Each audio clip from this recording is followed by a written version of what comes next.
Yes, hello to everyone. I welcome you all to this new daily news digest session. Today I have articles from both the Indian Express and the Hindu. So let's start with the discussion of our very first articles. This article is from the Indian Express, which is talking about the Pravasi Bharatiya Diwas 2025. As we all know that 9th of January basically is celebrated as the Pravasi Bharatiya Divas. And this article is very beautifully describing as to why NRI Day is celebrated in the first place, its theme, origin, and more. Pravasi Bharatiya Divas, its earlier name was NRI Day in India, 2025. This year, this event is going to be marked between 8th to 10th of January 2025 in Bhubaneswar, that is Odisha. Pravasi Bharatiya Divas is an important observance to connect and engage with the Indian diaspora. As we all know that India has the uh, biggest of diasporas among all the countries in the world. And that is why it is very important that we engage and interact with them on a regular basis. This day also celebrates the contribution of the Indian diaspora to the nation and fosters a sense of community among Indians living abroad. As we commemorate the NRIs, that is non-resident Indians, here this article is being basically going to give a gist as to why it is very, very significant.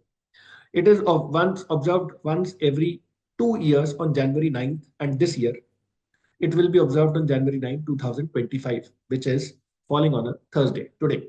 A flagship event of the Ministry of External Affairs, that is the Prabhasi Bharatiya Divas Convention, was created in 2003 by then Prime Minister late Sri Atal Bihari Vajpayee ji as a platform for recognizing and engaging with the Indian population residing abroad.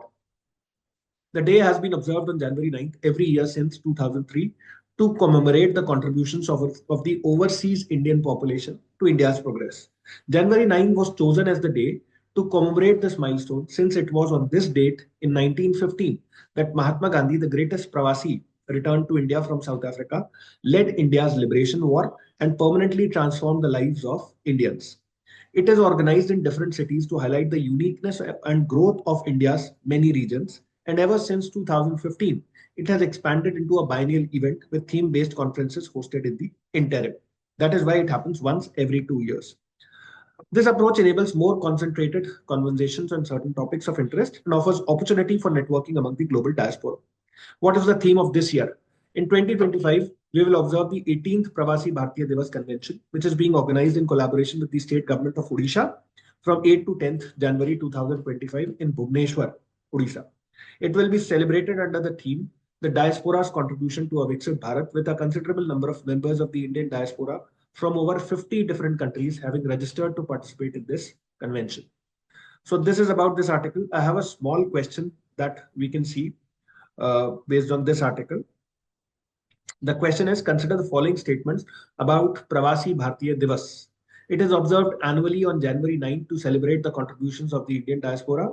No, it is not observed annually. It is observed once every 2 years. The event commemorates the return of Mahatma Gandhi to India from South Africa on January 9, 1915. This is correct. Since 2015, the Pravasi Bharatiya Divas has been organized as a biennial event. This is also correct. Biennial basically means once every 2 years, and biannual means twice every year. This difference needs to be known by you. Last is the theme for Pravasi Bharatiya Divas 2025 is engaging the diaspora for a better tomorrow. No, it basically deals with engaging with the diaspora for a Viksit Bharat. The theme mentioned here is wrong. The correct answer to this particular question is B, that is 2 and 3 only. Now let's move to the next article for the day. There's another very important article that is there in the Indian Express. To grow the economy, help consumers spend. The article basically is talking as to what is to be done since the budget is very much around the corner, and there have been a lot of suggestions to the policymakers as to how the growth narrative is to be created. What is to be how is it to be ensured that once again the wheels of the economy roll rapidly. The first advanced GDP growth estimates, as were keenly awaited, there were concerns around a slowdown. We have had those advanced estimates which say that the economy had deaccelerated sharply to 5.4% in the second quarter, which had come as a jolt and dampened sentiments. The advanced estimates does indeed show a moderation, with GDP growth estimated to slow down to 6.4% from 8.2% in 2023-24. However, the positive aspect is that growth is likely to pick up in the second half of the year. The implied growth for the second half of the year is 6.7%, compared to 6% in the first half of the year, which is a good sign. Why this moderation of growth has happened in the first place? Let's try and understand this. This will enable us to infer the economy's future growth trajectory. Please understand that India's GDP growth after COVID has been mainly led by the government capital expenditure. Private capital expenditure has been slow to pick up. However, in the current fiscal year, there was a disruption in the government's capex momentum due to several state and central elections. In the first 8 months of the current fiscal year, the centre's capital expenditure had fallen by 12%, while aggregate state capital expenditure had fallen by 6% compared to the same period last year. Further, major central public sector enterprises have reported a 10.8% decline in capital expenditure during the first half of the year. All these indicate that the government's expenditure is declining. This is getting reflected in the GDP data with investments, that is gross fixed capital formation growth, estimated to have deaccelerated sharply to 6.4% in 2024-25 from 9% the previous year.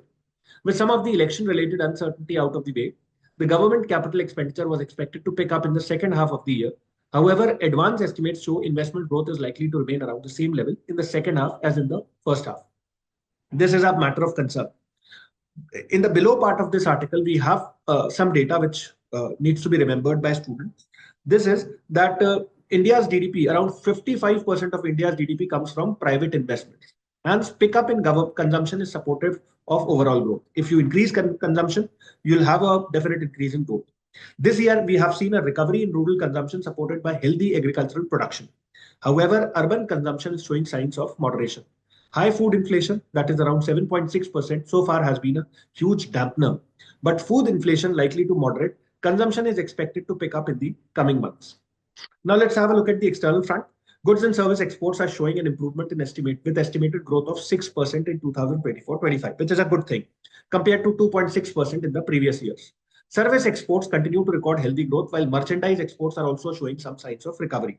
However, we need to remain cautious on the external front. What are the issues here?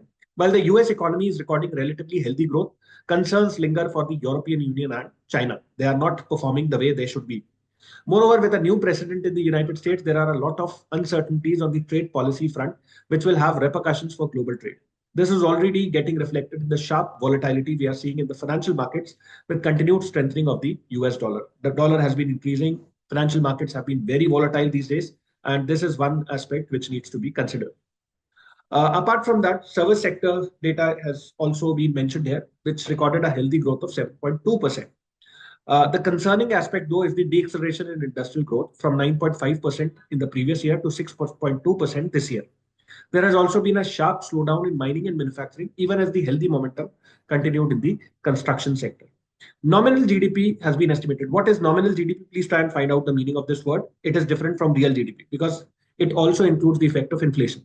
It has been estimated at 9.7% for this year, which is lower than the Union Budget's expectation of 10.5%. However, it will not be a challenge for the government to achieve the budgeted fiscal deficit target, even with slower growth. Given the slow pace of its capital expenditure, it is likely that the central will miss its capex target by around 1.5 trillion rupees. What can be expected now? India's growth remains relatively healthy in the midst of a global turmoil because not many countries have been growing at this particular rate. Nevertheless, the stepping down of growth from the 7 to 8% level recorded in the last 2 years warrants significant attention. With Union Budget around the corner, it is time to introspect for the government on what is required to move the economy back to a higher growth trajectory. The government has somehow started to once again revive capital expenditure. But at the same time, another aspect that needs to be seen is private sector expenditure by the private sector on capital goods needs to be increased. And that would be a very good shot in the arm for the government as well. Also, in the upcoming budget, the focus on job creation and skilling should continue to enable a sustained rise in household incomes and spending. The finance minister should also look at a cut in personal income tax to boost consumer sentiments and spending. This will involve a loss in government revenue, but the government should go slower in its fiscal consolidation effort while focusing on growth boosting measures. The article basically suggesting that government should focus more on growth and less on fiscal consolidation for now. It has set a target of achieving a fiscal deficit lower than 4.5% of GDP by 25-26. But even if its fiscal deficit hits 4.7% of GDP in 25-26 and reaches 4.5% only by 27-28, the general government debt to GDP is likely to be on a downward trajectory, which is going to be a good thing. The focus should be on growth, and the budget should have some measures which basically boost growth. This is the gist or summary of this article. It's a very enlightening article, and the students should have a keen reading of this one. Now, I'm coming to a question which I prepared from this article. Let's try and discuss that. The question is, which of the following is not a factor contributing to the moderation of India's GDP growth in 2024-25 as highlighted in the first advanced GDP growth estimate? Not a factor. First is a decline in government and state capital expenditure due to election-related uncertainties. This is correct. It was a factor. Slower recovery in private capital expenditure. This also was a factor. Sharp deceleration in agricultural growth due to poor monsoon performance. This was not a factor because we have had a very good agricultural growth. Monsoon also was good this year.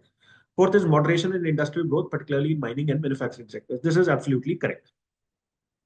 Now let's come to the next article, which is from the Hindu, the last article for the day.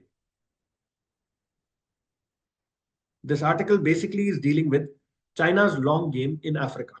It's a very interesting article. In 2022, China established its first political training school in Tanzania, the Mwalimu Julius Nyerere Leadership School, and its motivations were quite ambiguous. With an estimated cost of $40 billion, the school was a tool for the Chinese Communist Party to shape the future political leaders of Africa, following the Chinese principles of governance. So it was a very interesting move by China. Therefore, it is no surprise that the 120 official members of the school's first cohort were from countries with long-standing historical ties to China. These countries continued to be ruled by the liberation parties that come into power through their pre-independence struggle. These countries include South Africa, Mozambique, Angola, Namibia, Zimbabwe, and Tanzania. In fact, these 6 countries, along with Botswana, are also part of the former liberation movements of South Africa, an informal coalition made to help one another address governance challenges and stay in power. Clearly, the move by China to establish the political school is meant to strengthen its relationship and increase its influence among policymakers of these countries. Please try and understand that this article basically is talking about the new methods which have been adopted by China in order to penetrate Africa and in order to have a foothold to African resources. And why is it being called a long game? Why this is a game of influence?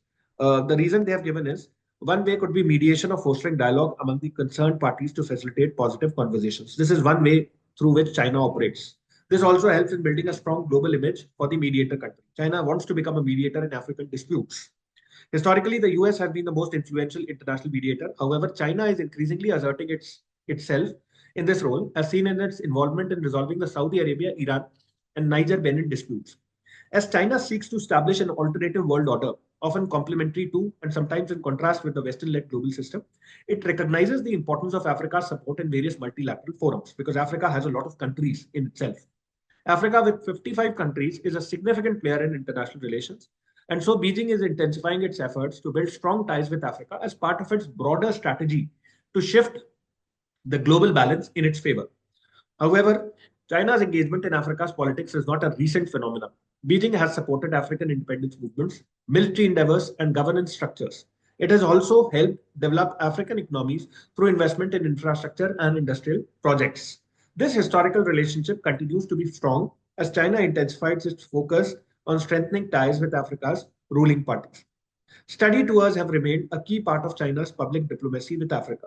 Every year, hundreds of African officials visit China for lectures at universities, visits to provincial governments, and cultural exchanges designed to familiarize them with Chinese traditions and governance practices.